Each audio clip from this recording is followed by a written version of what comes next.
আসসালামু আলাইকুম, সবাই কেমন আছেন? সবাইকে শুভ সকালের শুভেচ্ছা। এখন বাজে সকাল 6টার মতো। এত সকালে ঘুম থেকে ওঠার কারণ, বাবুকে নিয়ে ছাদে আসলাম। আজকে সকালটা অনেক সুন্দর, কিন্তু চারপাশে একটুও বাতাস নাই।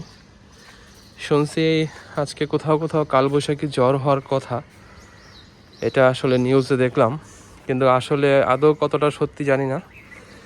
সকাল 6টা বাজে, অনেক ঠান্ডা। দেখেন মানুষের এখন চলাচল শুরু হয়ে গেছে রাস্তাঘাটে। আমি ছাদের এক কোণায় যেতে ভয় পাই, তাই আমি একটু দূর থেকে আপনাদের দেখালাম। অনেকেই একটা ফোবিয়া থাকে যে ছাদের এক কোণায় যেতে পারে না, এটা আমার অন্যতম। মানে আমি এর মধ্যে একজন। আমি থাকি মিরপুর 2। এই যে আমাদের মিরপুর 2 থানা, এটা হচ্ছে থানার পিছনে বিল্ডিংয়ে আমি থাকি।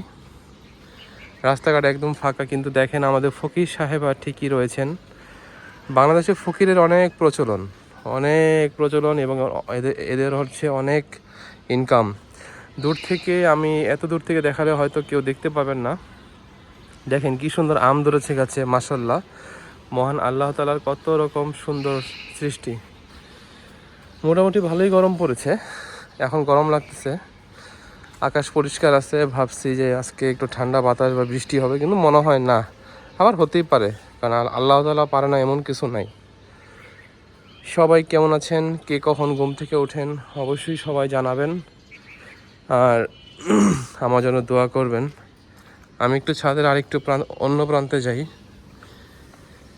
দেখেন একটা গাছের পাতাও নড়তেছে না, একটু বাতাসও নাই, কিন্তু সকাল হিসাবে একটু ঠান্ডা আছে। এই ঠান্ডার আবহাওয়ার জন্য আমার সকালে খুব ভালো লাগে। আমি সকালে ঘুম থেকে উঠি, এটাই। এই যে গ্রামীণ ব্যাংক, মিরপুর 2-এর বিখ্যাত ডক্টর ইউনূসের, হয়তো অনেকেই চিনতে পারবেন দেখে। এই সেই গ্রামীণ ব্যাংক।